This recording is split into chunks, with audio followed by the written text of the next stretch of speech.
ឆ្នាំកំពូទាំង3តាក់ទាញសំណាងនិងទ្រព្យសម្បត្តិបន្ទាប់ពីថ្ងៃទី20ខែវិច្ឆិកាបន្ទាប់ពីថ្ងៃទី20ខែវិច្ឆិកាមានសត្វរេស៊ីជលចំនួន3ដែលតាក់ទាញសំណាងនិងសម្បូរបែបយ៉ាងខ្លាំង1ឆ្នាំរងភាពជោគជ័យដ៏រឹងមាំលុយកាក់រីកដុះដាលបន្ទាប់ពីថ្ងៃទី20ខែវិច្ឆិកាគឺជាយុគសម័យមាសរបស់នាគនៅពេលដែលអ្វីគ្រប់យ៉ាងដែលពួកគេធ្វើគឺអំណោយផលយុគសម័យនាគចូលទៅក្នុងរយៈពេលនៃសំណាងត្រូវបានបាក់ការងារដំណើរការទៅយ៉ាងរលូនដោយការរំពឹងទុកគម្រោងដែលធ្លាប់ជាប់គាំងស្រាប់តែប្រែជាវិជ្ជមានអាជីពរបស់ពួកគេមានការអភិវឌ្ឍយ៉ាងខ្លាំងក្នុងអំឡុងពេលនេះយុគសម័យនាគអាចទទួលបានការផ្ដល់ជូនកិច្ចសហប្រតិបត្តិការឬការឡើងឋានៈសូមអរគុណដល់ការមើលឃើញទុកជាមុននិងសមត្ថភាពក្នុងការវិនិច្ឆ័យស្ថានភាពបានល្អវាមិនពិបាកសម្រាប់ពួកគេក្នុងការធ្វើឲ្យមានភាពជោគជ័យដ៏រឹងមាំនោះទេសំណាងរបស់យុគសម័យនាគក្នុងអំឡុងពេលនេះគឺអស្ចារ្យខ្លាំងណាស់អ្នកជំនួញអាចបិទកិច្ចព្រមព្រៀងធំបានយ៉ាងងាយស្រួលប្រាក់ចំណេញកើនឡើងយ៉ាងឆាប់រហ័សអ្នកដែលមានប្រាក់ខែមានឱកាសបង្កើនប្រាក់រង្វាន់ឬទទួលបានប្រភពចំណូលថ្មីនេះជាពេលវេលានៃត្រីឆ្លាមប្រែទៅជានាគដរាបណាអ្នកនៅតែខំប្រឹងឆ្នាំនាគពិតជានឹងទទួលបានភាពជោគជ័យយ៉ាងខ្លាំង2ឆ្នាំរកាអាជីពបើកឡើងលុយហូរដោយទឹក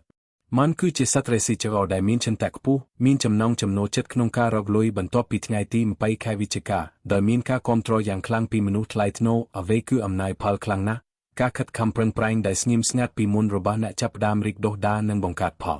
ការងារត្រូវបានអនុវត្តយ៉ាងរលូនការងារសំខាន់កើតឡើងតាមផែនការនិងទាន់ពេលវេលាសូម្បីតែមុនការវិភាគក៏ដោយ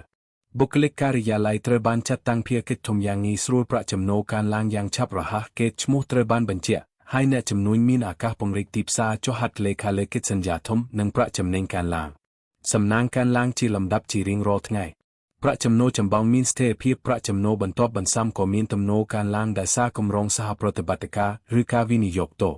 មនុស្សថ្លៃថ្នូរក៏លេចឡើងនៅពេលវេលាត្រឹមត្រូវដែលធ្វើឲ្យអាជីវកម្មល្អរបស់ពួកគេកាន់តែងាយស្រួល3ឆ្នាំកសំណាងរីកដុះដាលទ្រព្យសម្បត្តិកើនឡើង